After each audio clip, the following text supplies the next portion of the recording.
혹시 연불정토라는 말 들어보셨습니까? 우리 많은 불자분들께서 연불하면 흔히 생각하시기를 곡조를 붙여서 소리를 길게 내뿜으면서 마치 노랫가락과 같이 부처님의 명호를 부르거나 목탁을 치거나 기도하는 것을 연불이다라고 생각하는 분들이 많습니다. 그런데 원래 연불의 뜻은 생각, 염, 부처불, 항상 부처님을 생각한다라는 의미입니다.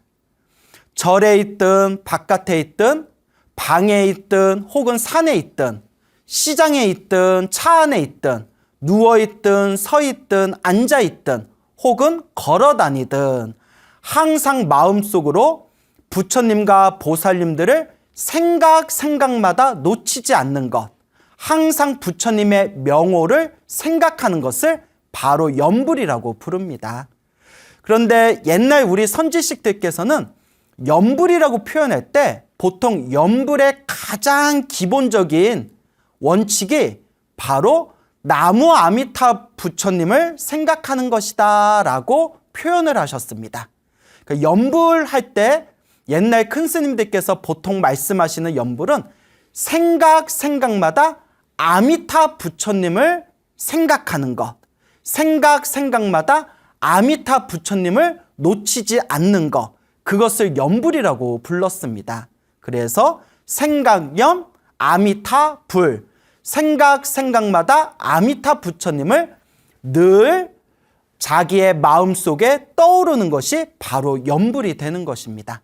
그리고 이와 같이 아미타 부처님을 항상 생각하고 이와 같이 아미타 부처님을 향해서 마음을 집중하면서 다음 세상에 아미타 부처님께서 만드신 극락세계에 태어나기를 발언하는 것, 그것을 바로 연불정토 혹은 정토연불이라고 부르게 됩니다. 그래서 여러분들과 함께 이 연불정토의 가르침에 대해서 우리가 차분하게 공부해보는 시간을 가져보도록 하겠습니다. 부처님께서 세상에 출현하시고 부처님께서 수많은 중생들에게 그 중생들 수준에 맞춰서 법을 설하셨습니다. 초등학교 수준의 중생들한테는 초등학교 수준에 맞는 법을 설하셨고 중고등학교 수준에 있는 중생들한테는 중고등학교 수준에 맞춰서 법을 설하셨고 혹 대학교, 대학원, 박사과정에 있는 중생들한테는 대학교, 대학원, 박사과정에 있는 그 수준에 맞춰서 법을 설하셨습니다. 그래서 중생들을 향해서 부처님께서 그 중생들 수준에 맞춰서 법을 설하신 것을 대기설법이라고 부릅니다. 대기설법. 중생들 상대 수준에 맞춰서 법을 설한다. 그래서 우리가 부처님의 가르침을 공부할 때 어떤 경전에서는 이렇게 이야기할 때도 있고 어떤 경전에서는 저렇게 이야기할 때도 있습니다. 부처님 경전을 공부할 때 그 부처님 말씀이 담겨져 있는 경전들마다 내용이 조금씩 다른 이유는 부처님께서 눈앞에 있는 중생들 수준에 맞춰서 서로 다르게 설법을 하셨기 때문입니다. 물론 중생들 수준에 맞춰서 법을 설하셨지만 궁극적으로 부처님이 말씀하시고자 했던 그 부처님 깨달음은 결국 하나로 통하게 됩니다. 자, 부처님께서 중생들 수준에 맞춰서 수많은 법을 설하셨고 부처님께서 세상을 떠나신 뒤에 처음 100년 동안은 부처님의 가르침이 한결같이 쭉 내려오다가 부처님께서 세상을 떠나시고 난 뒤에 약 100년 정도가 지났을 때 상좌부와 대중부로 그 부파가 서로 쪼개지게 됩니다. 하나의 부처님의 가르침이 그 서로의 견해에 따라서 다르게 부처님의 가르침을 해석하기 때문에 보수적인 상좌부와 진보적인 대중부로 서로 나누어지게 됩니다. 그런데 대나무가 한번 쪼개지다 보면 계속 한번 쪼개졌던 대나무가 쫙쫙 쪼개지게 되지 않습니까? 상좌부와 대중부로 서로 나눠지게 되면서 그 후로 서로 각자 부처님의 가르침을 해석하는 서로 다른 관점에 의해서 여러 가지 부파로 계속해서 쪼개지게 됩니다. 그래서 나중에는 부처님의 가르침을 각자 다르게 해석하는 부파가 약 20개에서 30개의 부파로 나눠지게 됩니다. 이와 같이 부처님의 가르침을 서로 다르게 해석하던 약 20개와 30개의 부파가 이 세상에 나타나게 된 그 시대를 부파 불교 시대라고 부르게 됩니다. 그러니까 부파 불교 시대에는 똑같은 부처님의 가르침을 어떤 관점에서 해석하냐에 따라서 이제 서로 각자가 해석하는 그 관점에 의해 이제 여러 가지 부파, 여러 가지 종파, 여러 가지 학파가 생기게 된 것이죠. 그러다가 부처님께서 세상을 떠나시고 약 500년 정도가 지났을 때 이른바 대승불교 시대가 열리게 됩니다. 이른바 부처님의 근본 정신으로 돌아가자. 부처님께서 중생들을 향해서 펼치셨던 그 자비의 정신으로 돌아가자라는 대승불교 운동이 일어나게 되면서 대승불교 시대에 여러 가지 대승경전이 펼쳐지게 됩니다. 그리고 그러한 대승경전을 연구하는 여러 집단에 의해서 이른바 인도 대승불교에 두 개의 양대산맥이 펼쳐지게 됩니다. 인도 불교의 양대산맥이라고 불렸던 학파가 바로 그 유명한 중관학파와 유식학파가 되겠습니다. 그래서 부처님의 가르침이 쭉 이어져 내려오다가 부처님께서 세상을 떠나시고 약 100년 정도가 지났을 때 보수적인 상자부와 진보적인 대중부로 나눠지게 되고, 그리고 상자부와 대중부에서 또 부처님의 가르침을 제각기 다르게 해석하는 여러 가지 부파가 약 20여 개에서 30여 개로 또 이렇게 나눠지게 됩니다. 그러다가 이 부파불교 시대를 점점 지나면서 부처님께서 세상을 떠나시고 난 뒤에 500년 정도 지났을 때 부처님의 근본 정신으로 돌아가자는 대승불교 운동이 일어나게 되고, 이 대승불교 운동 속에서 수많은 대승경전이 출현하고, 그리고 대승경전을 연구하는 대표적인 두 개의 학파인 중간학파와 유식학파로 또 이제 나눠지게 되었다. 그리고 중간학파와 유식학파의 뒤를 이어서 모든 중생은 부처님과 똑같은 성품이 우리 마음속에 감추어져 있다라는 열애장 사상이라는 게 나오게 되고요. 그리고 마지막에는 대승불교의 마지막 정점이며 후기 대승불교라고 불리우던 이른바 밀교 사상이 나타나게 됩니다. 그러니까 부처님의 하나의 가르침이 시대와 문화와 역사적인 상황에 따라서 그 부처님의 가르침이 제각기 다르게 해석이 되고, 또한 여러 가지 부파, 학파, 종파가 생겨지게 된 것입니다. 그러다가 이 인도의 수많은 경전들이 이제 중국으로 유입이 됩니다. 그래서 중국에서도 불교를 연구하면서 점점 이 중국 땅에도 부처님의 사상, 부처님의 가르침이 널리 퍼지게 되는데요. 그때 구마라집이라는 대천재 스님이 세상에 출현하시게 됩니다. 저 인도에서 중국으로 넘어오셔서 이른바 인도에서 있었던 수많은 산스크리트어로 된 경전들을 중국 한자로 멋들어지게 번역하신 이 구마라집 스님에 의해서 중국 불교가 한번 크게 흥성하게 됩니다. 그래서 여러분들이 좋아하시는 금강반야 바라밀경 혹은 묘법연화경, 법화경, 아미타경 같은 경전들이 다 구마라집 스님에 의해서 번역되어진 작품들이 되겠습니다.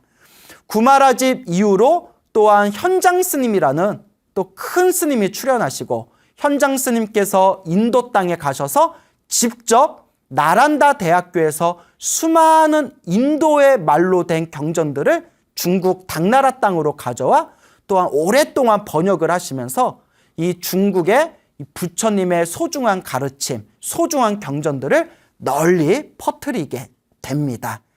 이와 같이 구마라직과 현장스님 같은 또 그 이외에도 수많은 큰 스님들이 세상에 출현하면서 이 중국 땅에서 부처님의 가르침을 연구하는 대표적인 종파 13개의 종파가 생겨나게 됩니다.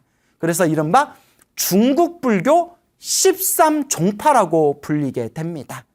그래서 이 중국불교 13종파를 그냥 간단하게 이름만 말씀드리자면 구사종, 성실종, 삼론종, 섬론종, 지론종, 열반종, 천태종, 화엄종, 법상종, 율종, 밀종, 선종, 그리고 마지막에 앞으로 우리가 공부하게 될 정토종이라는 것이 생겨나게 됩니다.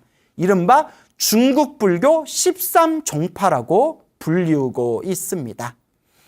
이와 같이 부처님의 가르침을 각각 연구하는 이 종파들은 어떤 관점에서 부처님의 가르침을 해석하냐에 따라서 여러 가지 종파가 펼쳐지게 된 겁니다. 즉, 부처님의 수많은 84,000 법문 중에서 특히 어떤 경전을 근거로 삼아서 수행하고 공부하냐에 따라서 각각의 여러 종파가 생겨나게 된 겁니다. 그래서 법화경을 위주로 공부하던 종파를 천태종이라 불리게 되었고, 화엄경을 연구하던 종파를 화엄종이라 불리우게 되었고, 불교의 유식사상을 공부하던 학파를 법상종이라 불리우게 되었고, 계율을 중심으로 연구하던 학파를 율종이라고 부르고, 경전에 의지하지 않고 오로지 참선을 해서 마음을 깨치고자 했던 종파를 선종이라 불리우게 됩니다. 이와 같이 수많은 종파가 각자 의지하는 대표적인 경전을 이른바 소의경전이라고 부릅니다. 소의경전. 각각의 종파가 가장 첫 번째로 의지하고 가장 첫 번째로 사상의 핵심으로 담고 있는 경전을 소의경전이라고 부르게 되는 겁니다. 그렇다면 이 정토종은 무엇을 소의경전으로 삼았을까요? 이른바 정토삼부경이라고 불리우는 아미타경, 무량수경, 그리고 관무량수경이라는 세 가지의 경전을 근거로 삼아서 일심으로 염불하여 다음 세상에 극락세계에 태어나기를 발언하는 이 종파의 가르침이 바로 정토종이 되겠습니다. 아미타경, 무량수경, 관무량수경. 이 세 가지의 경전을 통해서 만들어진 종파가 바로 정토종이고, 정토종의 핵심은 하나입니다. 누구든지 마음을 하나로 모아서 나무 아미타불, 아미타 부처님을 염불하고 생각하면 반드시 다음 세상에 극락세계에 태어날 수 있다라는 가르침이 되겠습니다. 여기서 여러분들이 꼭 명심하실 게 있습니다. 우리 불교 공부를 열심히 하지 않은 많은 분들께서, 불교를 좀 잘못 이해하고 계시는 분들께서 간혹 저 극락세계하고 하늘에 있는 천상세계가 똑같은 세상이다라고 오해하시는 분들이 있습니다. 절대 그렇지 않습니다, 여러분. 하늘에 있는 천상세계와 아미타 부처님께서 만드신 극락세계는 하늘과 땅만큼 큰 차이가 있습니다. 왜냐? 하늘의 천상세계, 저 하늘의 천국은 윤회 세상에서 벗어나지 못한 세상입니다. 그래서 우리 불교에서는 육도윤회라고 부르죠. 6가지 세상을 내가 지은 업보 따라서 돌고 돌고 돌지 않습니까? 이른바 지옥, 악귀, 축생, 아슈라, 인간, 그리고 천상. 이 6가지 세상은 윤회 세상 안에 있는 이른바 윤회의 세계입니다. 우리가 이번 생에 복을 많이 지으면 다음 세상에 하늘 세계에 태어납니다. 하지만 하늘 세계에서 복을 다 써버리고 나면 언젠가는 하늘 세계에서 다시 밑으로 뚝 떨어져야 되는 불완전한 윤회의 세상입니다. 그리고 하늘 세계는 쾌락을 누리는 세계입니다. 즐거움을 누리는 세상이고 자기가 지은 복 따라서 쾌락과 즐거움과 일시적인 행복을 누리는 그런 불완전한 세계입니다. 그러면 극락세계는 어떤 세계냐?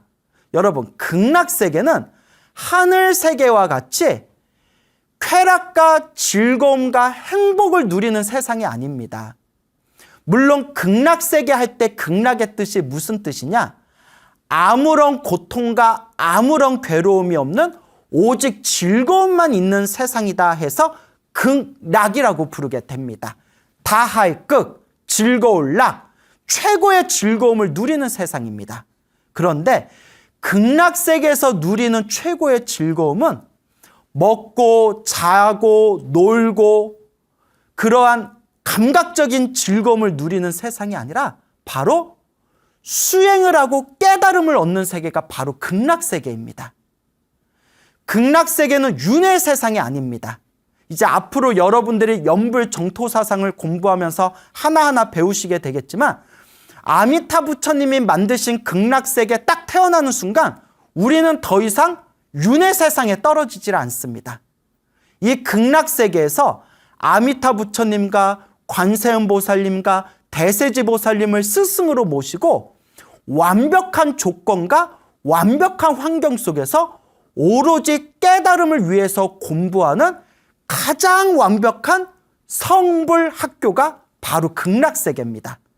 천상세계와 극락세계는 완벽하게 하늘과 땅만큼의 차이가 있습니다.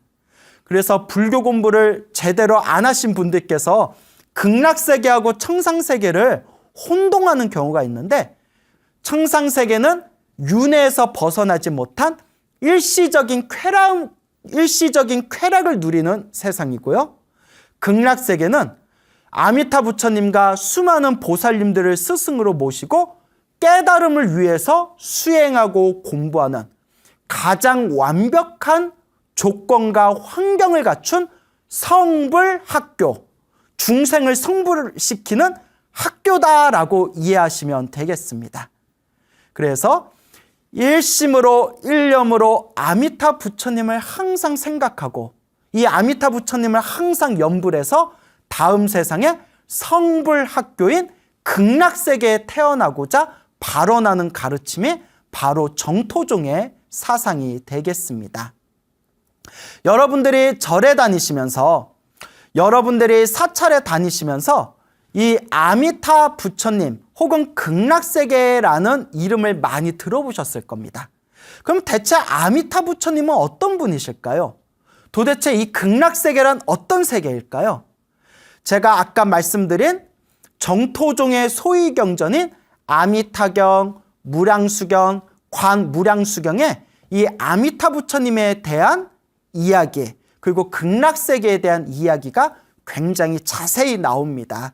근데 제가 간단하게 설명을 드리자면 아미타 부처님이라는 분은 머나먼 과거 전생에 헤아릴 수 없는 과거 전생에 아마 지금 우리 중생들이 살고 있는 이 우주 이전의 또 다른 우주의 시대 때였을 겁니다. 인간의 인식으로는 헤아릴 수 없는 머나먼 과거 시대에 어느 과거 부처님이 계셨다고 합니다. 그 과거 부처님의 명호가 세자재왕이라는 부처님이 계셨습니다. 세자재왕이라는 부처님이 계셨는데 이 세자재왕이라는 부처님 밑에는 법장이라는 법명을 가지신 비구스님이 계셨다고 합니다. 법장 비구스님이라는 분이 계셨는데 이 법장 스님께서 하루는 세자재왕 부처님 앞에서 눈물을 흘리면서 거룩하신 부처님이시여 이 세상에 수많은 중생들이 고통받고 있습니다. 어떻게 해야 이 세상에 있는 수많은 중생들을 제도할 수 있겠습니까? 라고 세자재왕 부처님 앞에서 이와 같이 거룩한 마음을 일으킵니다. 그때 세자재왕 부처님께서 그 법장스님의 거룩한 그 훌륭하고 뛰어난 마음을 딱 꿰뚫어 보고는 세자재왕 부처님께서 당신의 신통력을 펼치셔서 이 우주에 펼쳐져 있는 210억 개의 불국토를 법장 스님 앞에서 그 불국토를 보여주셨다고 합니다. 몇 개? 210억 개의 불국토를 법장 스님 앞에서 이 새 자제왕 부처님이 신통을 펼쳐가지고 짠 하고 그 210억 개의 불국토를 법장 스님 눈앞에서 딱 하고 보여주는데, 이 210억 개의 불국토를 다 꿰뚫어 보신 법장 스님이 다음과 같은 발언을 세웁니다. 거룩하신 세존이시여, 제가 이 210억 개의 불국토 중에서 가장 좋은 장점만을 뽑아가지고 제가 새로운 불국토를 만들겠습니다. 그리고 제가 새롭게 만든 불국토에 태어난 중생들을 반드시 제가 다 깨달음을 얻게 하고 성불시키겠습니다라는 거룩한 발언을 일으키게 됩니다. 그와 같은 법장 스님의 거룩한 발언을 무량수경에서는 48가지로 정리해서 그 경전에 기록되어져 있습니다. 그 48가지의 법장 스님의 대원이 무엇이냐? 이른바 법장 비구 48대원이라고 불리우는 이 법장 스님의 발언이 48가지를 천천히 살펴보면 정말 우리 중생들을 향한 그 법장 스님의 잔잔하고도 아주 깊은 자비심을 느낄 수가 있습니다. 그래서 그 48가지를 지금 다 설명을 드릴 수는 없지만 간단히 몇 개만 설명을 드리자면, 만일 제가 성불할 때 제가 만든 불국토에 지옥, 악귀, 축생이 있다면 저는 부처가 되지 않겠습니다.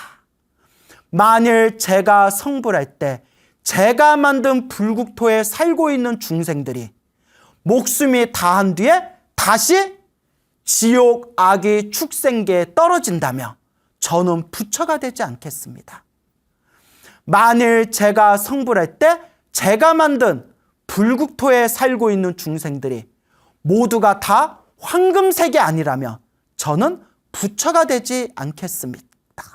이와 같은 48가지의 중생을 향한 그런 간절하고도 절절한 자비심이 법장비구 48대원에 그대로 녹여져 있습니다.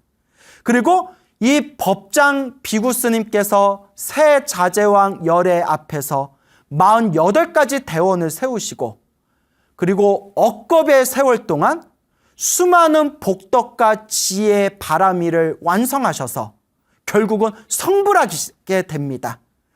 법장 비구 스님이 성불하시면서 그때 법장 비구 스님이 부처가 된 그 후에 그 부처님의 명호를 바로 아미타 부처님이라고 부르게 되는 겁니다. 아미타 부처님. 아미타 부처님의 아는 아니다라는 뜻입니다. 부정형입니다. 아니다. 그리고 미타는 한계라는 뜻입니다.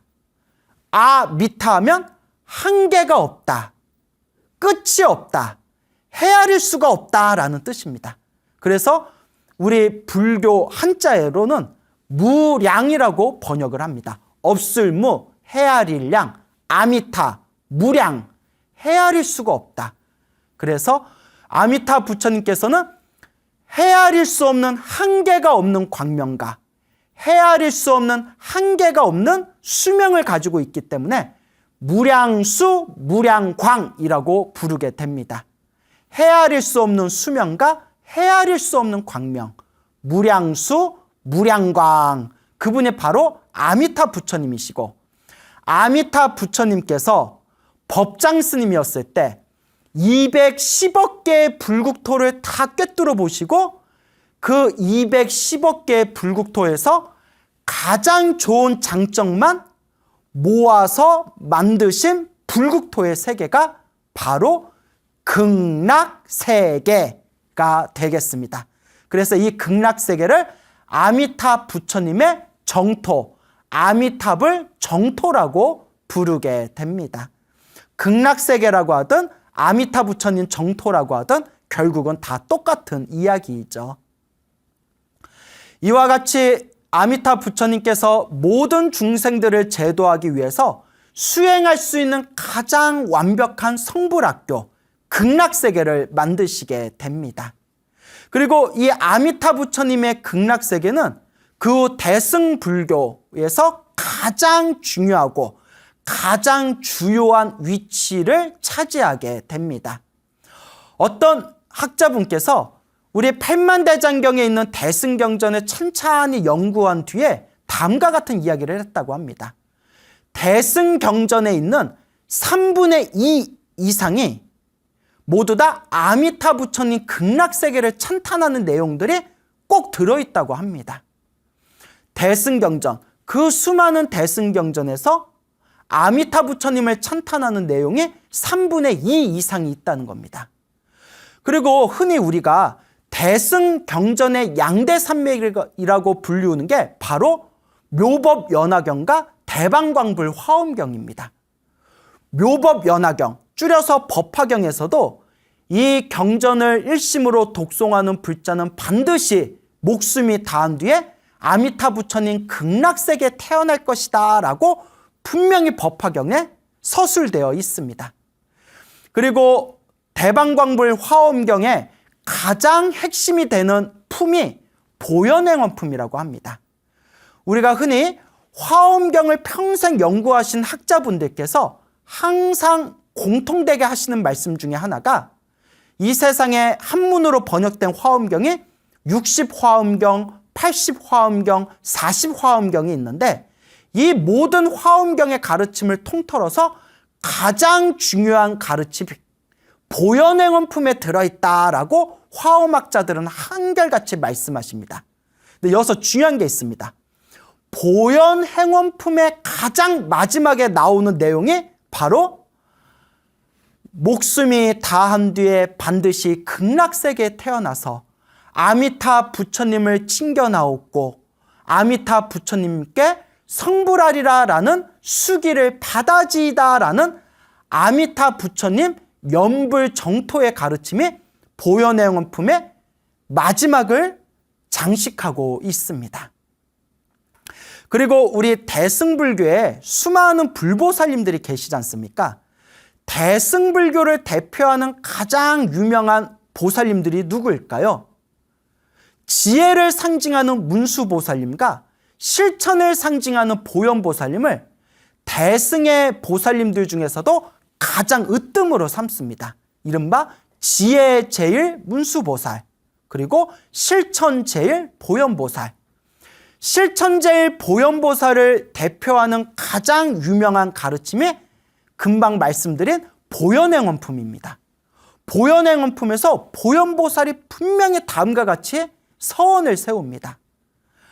목숨이 다한 뒤에 반드시 극락세계에 태어나서 아미타 부처님을 친견하오리다 라고 보현보살님께서 보현행원품에서 이와 같이 아미타 극락세계에 태어나기를 발언하는 내용이 나옵니다.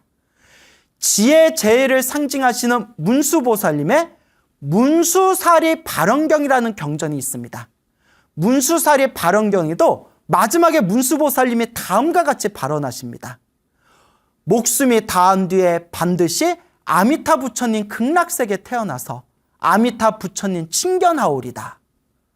세상에 대승불교에서 가장 위대한 으뜸 가는 보살님이라고 칭송받는 보현보살님과 문수보살님께서 한결같이 당신들께서 아미타 극락세계에 태어나겠다라고 발언하는 내용이 경전에 분명히 서술되어 있습니다. 그리고 이 대승불교에서 가장 사랑받는 보살님이 누굽니까? 딱 떠오르는 1순위가 관세음보살님 아닙니까? 근데 여러분, 관세음보살님의 머리를 보면 항상 보석으로 된 모자, 보관을 쓰고 계십니다. 그리고 보관에 이마에 항상 부처님 한 분이 관세음보살 머리 위에 앉아 계십니다.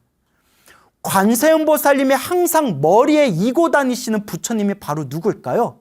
바로 아미타 부처님이라고 합니다. 그래서 보현보살님도 아미타 부처님을 찬탄하셨고, 문수보살님께서도 아미타 부처님을 찬탄하셨고, 관세음보살님조차도 항상 이마의 보관 위에 아미타 부처님을 모시고 계신다고 합니다. 이와 같이 대승불교의 가장 중요한 위치를 차지하고 있는 것이 바로 아미타 극락세계 정토사상이 되겠습니다. 인도와 중국과 한국의 대승불교의 수행자들도 한결같이 아미타 정도, 아미타 정토, 극락세계의 사상을 다 함께 존중하고 존경하고 찬탄하셨습니다. 그 분들 한 분 한 분을 다 일일이 제가 설명하자면 도저히 시간이 없을 정도로 인도와 중국과 한국의 수많은 불교 기록에는 수많은 대승불교의 수행자들이 이 아미타 극락세계의 사상을 다 함께 존중하고 기뻐하고 찬탄하신 내용들이 굉장히 자세히 기록되어 있습니다. 인도 불교에서 가장 유명하신 스님 중에 한 분으로 손꼽히는 용수보살이라는 스님이 계십니다. 이른바 나가르주나라고 불리우고요. 한문으로는 용수보살이라고 기록되어 있는데요. 이른바 대승불교의 시조라고까지 불리우는 분입니다. 이 용수보살께서 저술하신 가장 대표적인 그 저서 중에 이른바 대지도론이라는 책과 십주비바사론이라는 책이 있습니다. 용수보살님의 대지도론과 십주비바사론이라는 책에 보면 이 용수보살님께서 한결같이 아미타 부처님의 극락세계를 찬탄하는 내용이 이 대지도론과 십주비바사론에 자세히 나와 있습니다. 그리고 인도 불교의 가장 천재 스님으로 불리웠던 이른바 세친이라는 스님이 계십니다.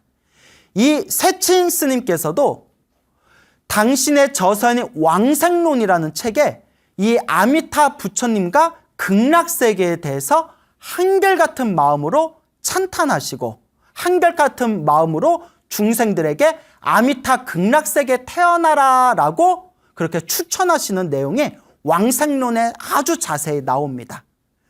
그뿐만이 아니라 중국 불교의 큰 스님들께서도 한결같이 아미타 극락세계를 찬탄하셨습니다. 그래서 중국 불교에서도 그 아미타 극락세계를 찬탄하신 수많은 큰 스님들을 일일이 다 호명할 수는 없지만 이른바 동방의 대보살이라고 불리웠던 이 해원대사라는 분께서도 말년에 평생 아미타 부처님을 염불하면서 극락세계에 태어나고자 발언하셨습니다. 그리고 중국 불교에서 가장 법화경을 완벽하게 이해하시고 가장 법화경을 가르침을 잘 전달하셨다고 평가받는 천태지자대사께서도 마지막 목숨이 다하실 때 간절하게 아미타 극락세계에 태어나기를 발언하시는 기록이 남아 있습니다. 그리고 법화경을 연구하는 천태종과 쌍벽을 이루었던 이른바 화엄종의 큰 스님들도 한결같이 아미타 극락세계를 발언하십니다.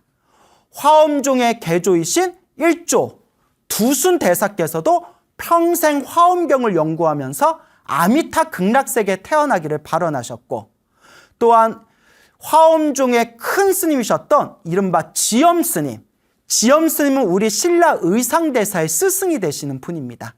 지엄스님, 지엄대사께서도 평생 화엄경을 독송하면서 아미타 극락세계에 태어나기를 발언하셨습니다. 그리고 영명연수라는 큰 스님께서도 참선을 해서 마음을 깨달으신 큰 대선사이심에도 불구하고 참선으로 마음을 깨달았음에도 불구하고 아미타 극락세계에 태어나기를 평생 발언하시면서 하루에 나무 아미탑을 연부를 10만 번을 외우셨다고 합니다. 그리고 명나라의 4대 고승이었던 이른바 운서주갱, 자백징가, 감상덕청, 우익지육 같은 명나라의 4대 고승이라는 큰 스님들께서도 한결같이 연불수행을 하시고 사람들에게 다음 생에 극락세계에 태어나기를 발언하라고 간곡하게 법문하시는 내용이 기록에 다 나와 있습니다. 그뿐만이 아닙니다. 한국을 대표하는 큰 스님들께서도 다 함께 아미타불 극락세계를 다 함께 발언하고 추천하셨습니다. 우리 한국 불교를 연구하시는 학자분들께서 한결같이 하시는 말씀이 있습니다. 한국 불교의 가장 황금기가 언제냐? 통일신라 시대라고 합니다. 신라 시대에 한국 불교의 가장 황금기였던 신라시대를 대표하는 큰 스님 두 분이 바로 의상대사와 원효대사가 되겠습니다. 원효대사 같은 분도 아미타경, 무량수경 같은 경전의 해설서를 쓰시면서 한결같은 마음으로 이 아미타 극락세계를 찬탄하고 중생들에게 아미타 극락세계에 태어나기를 발언하라며 간곡하게 설법하고 계십니다. 더욱 놀라운 것은 평생 화엄경만 연구하셨던 의상대사조차도 평생 동안 앉으실 때 서쪽을 보고 앉으셨다고 합니다. 왜 의상대사는 항상 서쪽을 보고 앉아 계셨을까요? 이른바 아미타 부처님께서 계시는 서방정토 극락세계를 항상 발언하시면서 늘 마음속으로 나무 아미타불을 염불하셨다라는 내용이 지금까지 기록으로 남아 있습니다.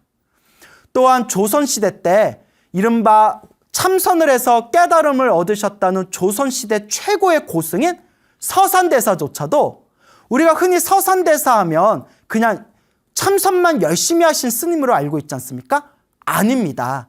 서산대사 문집에 보면 서산대사께서도 평생 참선을 하셨던 서산대사께서도 당신의 문집에 발언문이 남겨져 있는데 발언문에 제가 목숨이 다한 뒤에 반드시 극락세계에 태어나서 아미타 부처님을 만나뵐 수 있게 해주십시오 라는 발언문이 서산대사 문집에 남아 있습니다.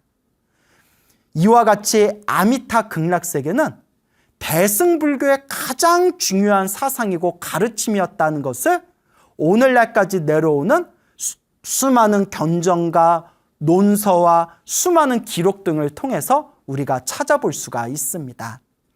그런데 안타깝게도 우리나라는 언젠가부터인가 이 염불정토, 나무아미타불 염불하는 것을 굉장히 수준이 낮은 불교다, 굉장히 수준이 낮고 격이 떨어지는 불교다라고 그런 비판하던 그런 시기가 있었습니다. 왜냐하면 우리 한국 불교가 약 100여 년 전부터 그런 참선을 하신 큰 스님들이 출연하면서 참선하시던 스님들이 너무 참선만 강조하다 보니까 이 대승불교의 가장 중요한 사상 중에 하나였던 아미타 염불 정토 사상이 점점 밀려나게 되고 사람들한테 수준 낮은 불교다라고 인식이 되어버린 겁니다. 하지만 오늘날 지금 중국 불교와 대만 불교는 가장 많이 닫고 있는 보편적인 가르침이 바로 염불 정토 수행이라고 합니다. 이렇게 훌륭한 염불 정토 수행이 우리나라에서는 사람들에게 많이 무시당하고 많이 잊혀지는 걸 보면서 제가 굉장히 가슴이 아팠던 적이 있습니다. 여러분, 사실 저도 처음에는 19살에 출가했대 오로지 참선만 하려고 출가했습니다. 그러다 참선을 하면서 부처님 경전도 보고 여러 큰 스님들 법문도 보다가 제가 선방을 다니다 나이가 한 30 정도 되었을 때 송광사 유런에 들어가게 됩니다. 송광사 유런에서 중국과 대만 스님들께서 법문하신 염불 정토에 대한 가르침들을 만나게 되면서 제가 큰 충격을 받게 됩니다. 아, 옛날에는 참선을 해서 깨달았던 큰 스님들도 모두 다 염불 정토 사상을 다 함께 찬탄하시고 사람들에게 간곡하게 권유하셨구나. 그런데 왜 오늘 우리 한국 불교에서는 이렇게 염불 정토 사상에 많은 사람들에게 무시당하고 잊혀지게 되었을까? 내가 이 좋은 염불 정토의 가르침을 세상에 널리 좀 전해야 되겠다라고 오래전부터 발언을 했습니다. 다행히 불교TV BTN에서 또 저의 이런 마음을 또 이제 잘 이해해 주셔서 또 이렇게 고맙게도 부처님의 염불 정토 사상을 전달할 수 있는 이렇게 좋은 프로그램을 만들어 주었습니다. BTN 불교TV에 다시 한번 감사드리는 바입니다. 자, 그래서 우리가 앞으로 다음 시간에 교재를 통해서 공부를 하겠습니다. 이 책이 불광출판사에서 나온 염불, 모든 것을 이루는 힘이라는 뜻입니다. 불광출판사, 염불, 모든 것을 이루는 힘. 아마 인터넷 서점에서 검색하시면 누구나 쉽게 구할 수가 있을 겁니다. 제가 몇 년 전에 이 책을 읽어보고 내용이 너무 좋다. 이 좋은 내용을 좀 사람들에게 많이 내가 좀 전달하고 싶다라고 그런 마음을 품었던 적이 있었는데, 다행히 시절 인연이 되어서 연불정토의 가르침을 여러분들에게 좀 전달할 수가 있게 되었고, 또 이제 많은 연불정토에 대한 좋은 교재들이 있는데, 제가 특별히 첫 번째에는 이 연불 모든 것을 이루는 힘이라는 이 교재로 여러분들과 함께 공부하는 시간 가져보도록 하겠습니다. 이 책을 읽으면서 여러분들에게 이 소중한 부처님의 가르침이 담겨져 있는 이 연불정토를 우리가 함께 살펴보게 될 텐데요. 근데 여러분 꼭 명심하시기 바랍니다. 부처님의 가르침은 중생들 수준에 맞춰서 법을 설하셨고, 그 하나하나의 법은 모두 다 소중한 겁니다. 참선은 참선대로 소중하고, 다란이는 다란이대로 소중하고, 경전은 경전대로 소중하고, 또한 연불은 연불대로 또 장점이 있는 겁니다. 그러니까 각자 자기한테 맞는 가르침을 잘 만나서 꾸준하게 잘 닦는다면 마치 세상에 있는 모든 강물이 결국 바다로 모이듯이 어떤 수행을 하든 올바르게만 수행을 한다면 우리 모든 불자분들이 다 함께 성불하게 될 것이다 라고 말씀드리고 싶습니다. 그래서 다음 시간부터 불광출판사 연불 모든 것을 이루는 힘이라는 교재로 여러분들과 함께 조금 더 심도 깊게 공부하도록 하겠습니다. 이 영상을 보신 우리 모든 불자님들께서 아미타 부처님, 관세음보살님, 모든 불보살님들의 가피를 듬뿍 받아가시기를 축원드리겠습니다. 여러분 성불하십시오.